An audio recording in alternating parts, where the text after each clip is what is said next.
Alright, so today I am swapping out superchargers on the FRS. So I'm taking the 210 unit from Sprintex on here, and I'm replacing it with this behemoth, the 335. Massive supercharger overkill for this thing. But that's okay, should be a lot of fun. And take a look here and see how it goes. Okay, so not a lot of people, there's a few people out there actually who have swapped these out, swapped the 210 unit for the 335. Everybody says, oh, you just unbolt it and you throw it on there. I'm not really looking forward to doing this. So basically you've got 5mm bolts right here, along on the other side as well. And then you've also got some like right up under here, and way in the back. Now the ones in the back are the ones I'm really not looking forward to swapping out here. So I guess we'll see how it goes, but not looking forward to it. But let's start taking stuff off and see where we go. Okay, so now there's gonna be, the easiest way as far as getting the rear elbow off is there's 6 bolts on the back. There's 3 on the top and 3 on the bottom. So the easiest way to get to those is you're gonna need to pick up 5mm wrench sockets and everything, hex adapters, so that way you can actually get back there and see what the hell you're doing. To get some of the longer ones, it should work, but keep in mind your distance here to make sure you're not, running into stuff and whatever else. And then, like I said, the ones directly below this are exactly below it down on the bottom here.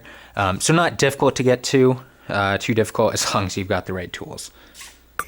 Okay, now, and the other thing you're really going to want to do is on the back of the supercharger are these fittings. Now, on here, 2 of them are metal. Straight from Sprintex, it only comes with one metal one, usually the middle one. So I really suggest picking up more metal fittings for that, because when you're unscrewing and trying to remove stuff, you'll probably break the plastic ones. Plus the plastic ones have been known to leak if you follow any of the stuff on the forums.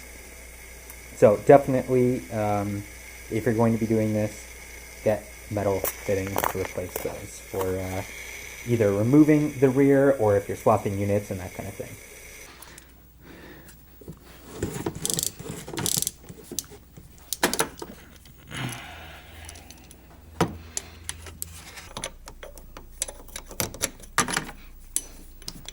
Okay, so it might finally take a while, but 6 of these is what you're going to be pulling off. I was finally able to get all but one, which I'm about to get right now. So hopefully that comes loose and I won't be sad. So I had to use just a regular Allen wrench jammed in there. And so let's see if we can break this puppy loose. Oh.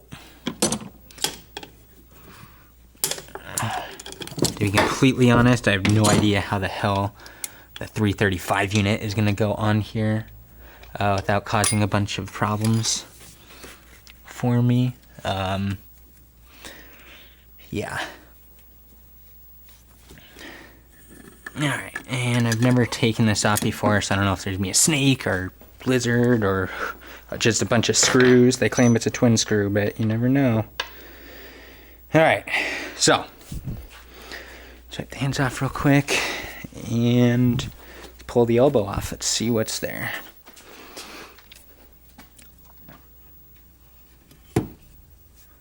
Alright, so also in here, now you can see there's a little bit of oil in here.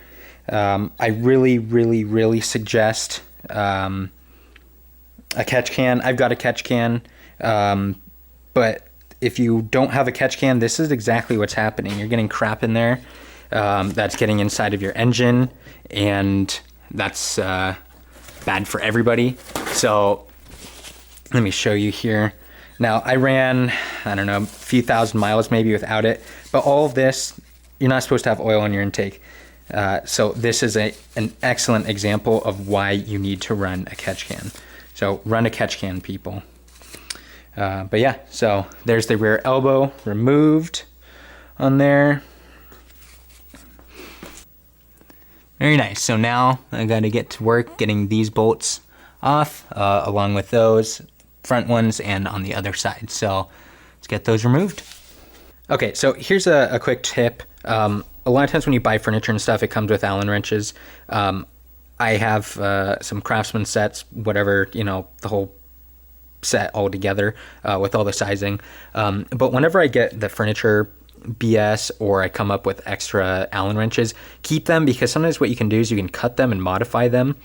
So like in this case, I'm unscrewing the ones on the very back here, and it seems like once you break these loose, they're actually pretty easy to get unscrewed, but it really helps having a smaller piece that I can kind of get on there and I can grab that and unscrew them with that. So helpful tip on that, hold on to those because you can cut them, and then that way you're not cutting up your good tools. So yeah, so keep that in mind. All right, so now I am literally down to the last two bolts here. Super pain in the butt doing this so far. I don't know if, you know, if you guys are doing this in the future, if it's better to actually just remove the whole dang thing. I don't know, but this is the path I've gone down now. So let's see what's under here. Should be able to come off of here. Figure out the best damn way of doing this without breaking my back. Stepping on the alternator. Doesn't say not to, right? Get up here. Boom. Woo-wee. So there they are next to each other. Obviously you can see the 335 unit is quite a bit bigger. And so there you go. So that is what the intercooler looks like. Now again, I really suggest running a catch can to make sure that you're not getting oil and other BS inside of your intercooler, which is exactly what's happened here. So catch can, guys. Can't stress it enough. Okay, so now I'm removing the rear elbow off of the 335. So yeah. Okay, so let's take a look at the rear elbow here. So on the back, you can basically see where boost where boost control and everything comes in at. Otherwise, it's a pretty basic, simple setup here on the back. But you can see that valve open up. Yay!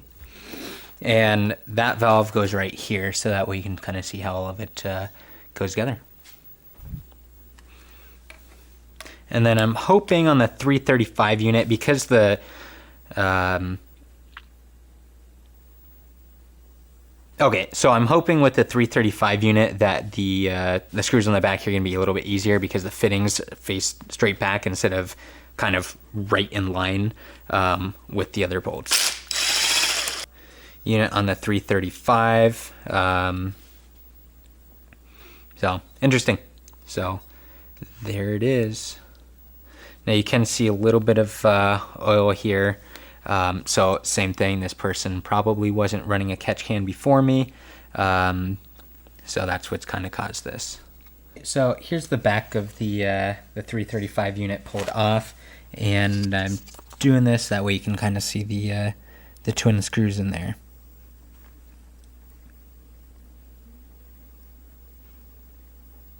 All right, so now I've got the 335 loose, and I'm going to be taking it off here.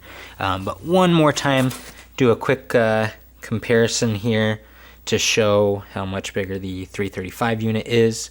So yeah.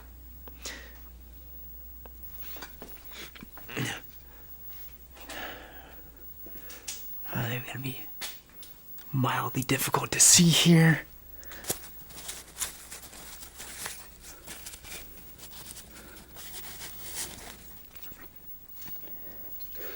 Same thing here. I'm going to use the alternator as a nice pivot point because...